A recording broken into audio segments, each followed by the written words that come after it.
नमस्कार। एक और टिप्पणी के साथ मैं अतुल चौरसिया। बुद्ध और गांधी का भारत सत्य और अहिंसा का कॉपीराइट अब सरेंडर कर चुका है। अब यह अपने माथे पर हर दिन भाईचारे, प्रेम और सौहार्द का एक नया सर्टिफिकेट चिपकाकर घूम रहा है।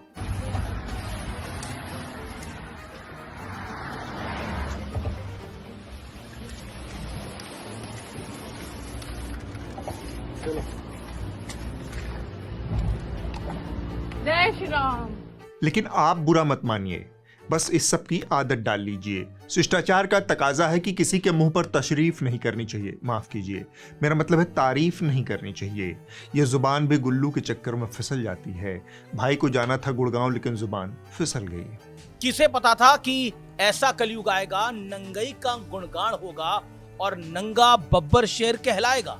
लगे हाथ आप सबको होली की ढेर सारी शुभकामनाएं और साथ में एक प्यारा सा होली का ये नजराना पेश है। होली पर बुरा नहीं मानने की हमारे यहाँ एक बड़ी स्वस्थ परंपरा रही है।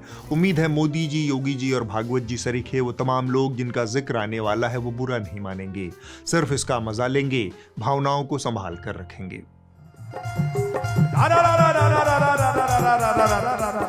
कौन देश का राजा अच्छा, कौन देश की रानी? कौन देश का राजा अच्छा, कौन देश की रानी? जम्बूद्वीप का राजा अच्छा, इटलीगढ़ की रानी।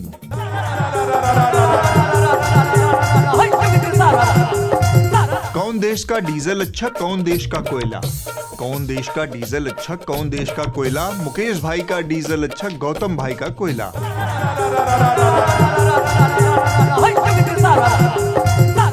जे साहिब के भक्त न हुई दिन रात करी ना गान। जे साहिब के भक्त न हुई दिन रात करी ना गान। बिना टिकट के ओके भेजल जाई पाकिस्तान।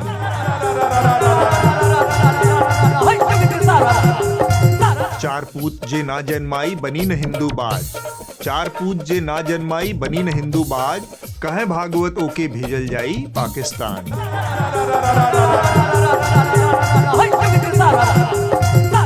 का करबा अमेरिका जाके, का करबा जापान। का करबा अमेरिका जाके, का करबा जापान।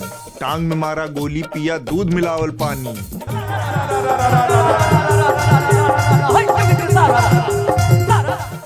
केकरा खातिर भात बनल बा, केकरा खातिर दाल।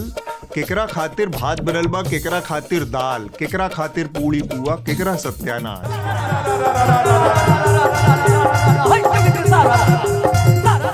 पंडित खातिर भात बनल बा, पब्लिक खातिर दाल। पंडित खातिर भात बनल बा, पब्लिक खातिर दाल। अफसर खाएं पूड़ी पुआ, देश के सत्यानाश।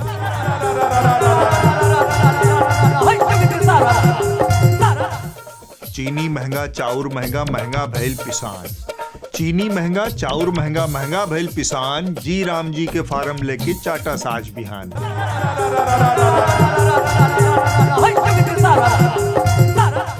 कौन देश में डंडाबाजी, कौन देश हारमोनिया? कौन देश में डंडाबाजी, कौन देश हारमोनिया? दंतेवाड़ा में डंडाबाजी, संसद में हारमोनिया।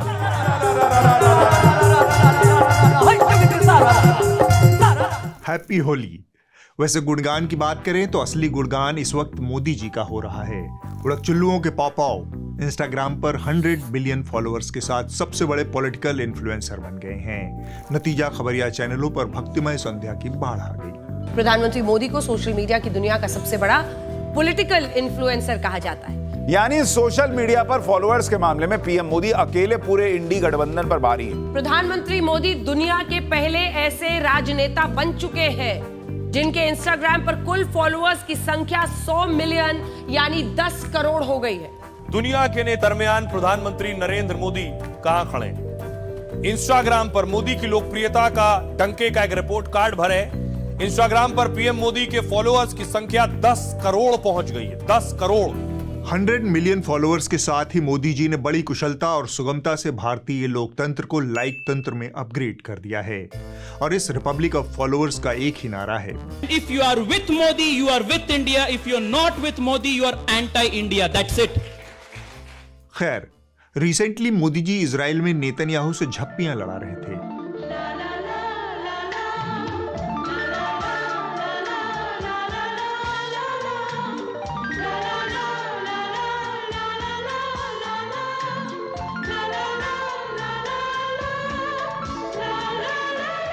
ऐसे घसीट घसीट कर गले कौन मिलता है भाई? यह विदेशी दौरा है, स्कूल का फेयरवेल नहीं। खैर, मोदी जी से मिले इस समर्थन के बाद नेतन्याहू और ट्रंप ने अगले ही दिन ईरान पर हमला कर दिया, जिसमें सर्वोच्च ईरानी धर्मगुरु अयतुल्लाह खामेनेई की मौत हो गई। कई अंतर्राष्ट्रीय समाचार एजेंसी और सरकारी बयानों के मुताबिक ईरान के supreme leader Ayatollah Ali Khamenei Israeli हमले में मारे गए हैं। और पप्पियों झप्पियों के इस मौसम में युद्ध का एक नया मोर्चा खुल गया। इजराइल यात्रा पर मोदी जी भावनाओं में बह गए, जोश जोश में इंडिया को मदरलैंड और इजराइल को फादरलैंड बता बैठे। Israel is their fatherland and India their motherland. अब इस बौद्धिक उवाच का क्या अर्थ था, वह मोदी जी के दर्शन शास्त्र में ही डिकोड किया जा सकता है। अभी तक पूरा सरकारी अमला पाकिस्तान को अपना लौंडा बताकर खुश हो लेता था, अब पाव पाव ने सीधे इजराइल को ही बाप बना दिया है। देश की जनता कंफ्यूज है। हमारे अखिलेश भैया हैं तो मोदी जी आपके चाचा हैं क्या? मेरे चाचा नहीं, कौन है? इस देश के बाप हैं, इस देश के बाप हैं। मोदी जी कूटनीति कर रहे हैं या परिवार नियोजन की कोई नई योजना शुरू कर रहे हैं? हमारी तो मासूम सी सलाह है, जब विदेश नीति नॉन अलाइनमेंट से फैमिली अलाइनमेंट तक अपग्रेड हो ही गई है, तो एक फैमिली व्हाट्सएप ग्रुप भी बना ही लिया जाए, जिसमें रणनीतिक जीजा, ट्रेडिंग मौसी, डिफेंस वाले फूफा, अर्थशास्त्र वाले मौसा जी मिलकर हर सुबह गुड मॉर्निंग के साथ अपने प्रोपेगेंडा की शुरुआत करें। थोड़ी मर्यादा रखिए। थोड़ी सी मर्यादा आप भी रखिए, क्योंकि पत्रकारिता को अब आप जैसे दर्शक और श्रोता ही जिंदा रख सकते हैं। पत्रकारिता सरकार और कॉरपोरेशन के विज्ञापन के भरोसे जिंदा नहीं रह सकती। आप थोड़ा थोड़ा इसमें निवेश करें, न्यूज लॉन्ड्री को सब्सक्राइब करें और जमकर होली मनाएं। हैप्पी होली। वैसे हमारे देश की कुछ बदरंग सच्चाइयां ऐसी हैं जिन पर होली का रंग भी नहीं चढ़ता। इनमें से एक है नॉर्थ ईस्ट के लोगों के साथ हमारा व्यवहार। एक भारत श्रेष्ठ भारत का नारा सिर्फ नेताओं की रैलियों में गूंजता है, देश के आम लोगों के बीच पहुंचकर यह दम तोड़ देता है। वहां एक भारत की जगह चिंकी और श्रेष्ठ भारत की जगह चाइनीज, मोमो, मसाज जैसे शब्द ले लेते हैं। देखते ही देखते राष्ट्रीय एकता का प्रोजेक्ट मसाज पार्लर के भीतर तेल लगवाने पहुंच जाता है। यह वीडियो हमारी उसी बदसूरत राष्ट्रीयता का क्लोजअप है। तुम क्या बोला? हम दारू पीते हैं। मेरा रूम चेक करो, एक भी चीज मिला ना उसके बाद देखेंगे। पीछे करके बात कर। देखा ना, उंगली पीछे करके बात कर। उंगली पीछे करके बात कर। चेक कीजिए, मैं चेक कीजिए। चल चेक कीजिए, चेक कीजिए। तो चल। Massage parlour. यह वाकया दिल्ली के मालवीय नगर इलाके में घटा। अरुणाचल प्रदेश की 3 युवतियां किराए पर वहां रह रही थी। 22 फरवरी को एसी लगाने के लिए दीवार में ड्रिल चल रही थी। थोड़ा मलबा नीचे गिरा और उसके साथ भारत की विविधता का प्लास्टर भी झरझर कर झड़ गया। नीचे रहने वाले पड़ोसियों ने अपना गटर नुमा मुंह खोला और उसमें से बजबजाता नस्ली मवाद बाहर आ गया।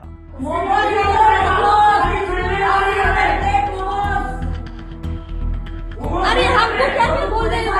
धक्का दे रही है क्या? गटर साफ कर दिया तुम? एंड हुए उन लोगों पे तो तुमको सपोर्ट करते हैं। You people are sick. You keep silent when you do racism. Not these people are sick. एक मामूली सी बहस कुछ ही पलों में मोमो, मसाज पार्लर और north east people are shame जैसे नस्ली जुमलों में तब्दील हो गई। मगर यह कोई इकलौती घटना नहीं है। हाल ही में गोरखपुर के एम्स में काम करने वाली नागालैंड की एक महिला डॉक्टर के साथ छेड़छाड़ की शर्मनाक घटना घटी है। 3 युवकों ने उनका पीछा किया, रास्ते भर अभद्र टिप्पणियां की और हद तब हो गई जब उन लड़कों में से एक ने महिला डॉक्टर के पीछे से थप्पड़ मार दिया। पीड़िता ने एम्स पुलिस स्टेशन में शिकायत दर्ज करवाई। अपनी शिकायत में विस्तार से बताया कैसे तीनों युवकों ने पीछा किया, नस्लवादी टिप्पणियां की, अभद्रता की, गलत तरीके से छुआ और कपड़े उतारकर प्राइवेट पार्ट दिखाने की कोशिश तक की। ऐसी भद्दी और दुखद घटनाएं पहले भी सामने आती रही हैं। 2014 का नीरो तानिया मामला सबसे चर्चित रहा, जब अरुणाचल प्रदेश के इस छात्र की नस्ली टिप्पणी का विरोध करने पर पीट कर हत्या कर दी गई थी। कोविड महामारी के दौरान उत्तर पूर्व के लोगों को कोरोना कहकर पुकारना, उन पर थूकना और सार्वजनिक रूप से अपमानित करने जैसी घटनाएं भी दर्ज की गई। वहीं दिसंबर 2025 में देहरादून में पढ़ाई कर रहे त्रिपुरा के 24 वर्षीय छात्र पर चाकू से हमला किया गया। 16 दिनों तक अस्पताल में रहने के बाद उनकी मौत हो गई। 29 तारीख की दोपहर लाजपत नगर में हुई एक मारपीट के 24 घंटे बाद एक अरुणाचली छात्र नीडो तैनियम की मौत हो गई। नीडो के दोस्तों का आरोप है कि किसी ने उसके पहनावे और बालों का मजाक बनाया और झगड़ा शुरू हो गया। और सबके सामने इतना चिल्ला रहे, बोल रहे हम लोगों ने कोरोना वायरस लेके आया, ऐसे बोल के बोल रहे सामान लेके अभी खाली कर रहे हो, ऐसा बोल रहे हैं। भारत के पूर्वोत्तर राज्य त्रिपुरा का रहने वाला MBA का छात्र एंजल चकमा की नस्लीय हमले में घायल होने के 14 दिन बाद अस्पताल में मौत हो गई। ये घटनाएं सिर्फ अलग अलग आपराधिक मामले नहीं हैं, बल्कि नस्लवाद की कड़वी हकीकत है।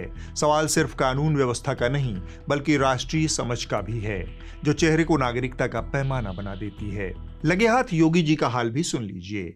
महाराज जापान के दौरे पर थे, यूपी में निवेश लाने के लिए पहुंचे थे, मगर योगी जी से पहले उनके विकास का बुलडोजर मॉडल जापान पहुंच गया। कोई बुलडोजर की टी-शर्ट पहनकर खड़ा था तो कोई पूरा का पूरा बुलडोजर ही उठा लाया। जी हाँ, ये जापान की तस्वीरें हैं और जापान की तस्वीरों में आपको बुलडोजर नजर आ रहा होगा। साक्षात जो है यहाँ पर बुलडोजर लाया गया है। ये बताइए, जापान में बुलडोजर कौन लाया? ये हमारे दादाजी लेके आए हैं, बुलडोजर दादा इनको बोलते हैं। बुलडोजर बाबा जापान में है तो बुलडोजर तो यहाँ पे चाहिए ना। अच्छा, बुलडोजर बाबा जापान में तो बुलडोजर यहाँ चाहिए। हाँ? क्योंकि अगर बुलडोजर ना होता तो हमें ऐसा लगा कि योगी जी अधूरे रह जाएंगे। बुलडोजर ना होता तो हमें ऐसा लगा कि योगी जी अधूरे रह जाएंगे। बहरहाल जापान में योगी जी ने बुद्ध को याद किया। अपने देश में तो उन्हें आपने गोली, बटेंगे तो कटेंगे आदि करते ही सुना होगा। बटेंगे तो कटेंगे। बहुत बार लोग टिप्पणी करते हैं कि पुलिस ने गोली क्यों मार दी। अगर पुलिस गोली ना मारी तो क्या पुलिस गोली खाए? इस धरती का और खास तौर पर भारत का एक ही धर्म है, वो सनातन धर्म है। जापान में उन्हें अहिंसा परमो धर्म तथागत बुद्ध की याद आ गई। भगवान बुद्ध से जुड़े हुए दुनिया के अंदर सर्वाधिक महत्वपूर्ण स्थल उत्तर प्रदेश में ही स्थित है।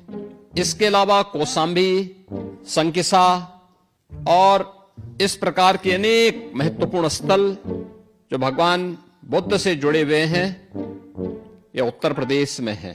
थिथरई देखिए कि जो लोग भारत छोड़कर जापान में अपना भविष्य बना रहे हैं, वो वहीं से बुलडोजर मार्का विकास के मॉडल पर मुग्ध हो रहे हैं।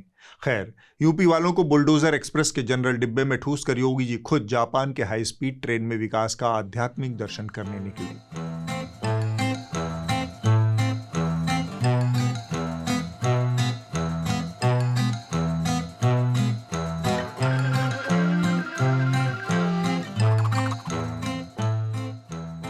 और यह देखकर गोदी मीडिया का हुड़कचुल्लू एंकर ऐसे छाती ठोक कर बखान करने लगा मानो ट्रेन टोक्यो से नहीं, लखनऊ के चारबाग से चली हो। सबसे ज्यादा चर्चा हो रही है योगी की तूफानी ट्रेन की सवारी की। जापान में योगी ने दुनिया की सबसे तेज ट्रेन में सफर किया है।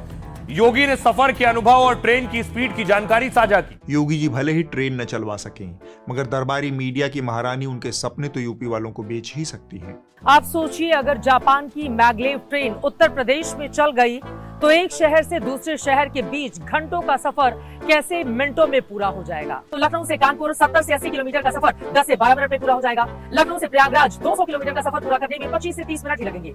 लखनऊ से वाराणसी 300 से 320 किलोमीटर का सफर लगभग 40 से 45 मिनट में पूरा हो जाएगा। लखनऊ से आगरा के बीच भी 300 किलोमीटर का फासला 40 से 45 मिनट में पूरा हो जाएगा। लखनऊ से गोरखपुर 270 से 280 किलोमीटर की दूरी 35 से 40 मिनट में तय हो जाएगी। लखनऊ से नोएडा आना चाहेंगे तो 450 से 500 किलोमीटर का सफर करने में 55 से 70 मिनट लगेंगे। बड़े बुजुर्ग कह गए हैं, कम खाओ गम खाओ।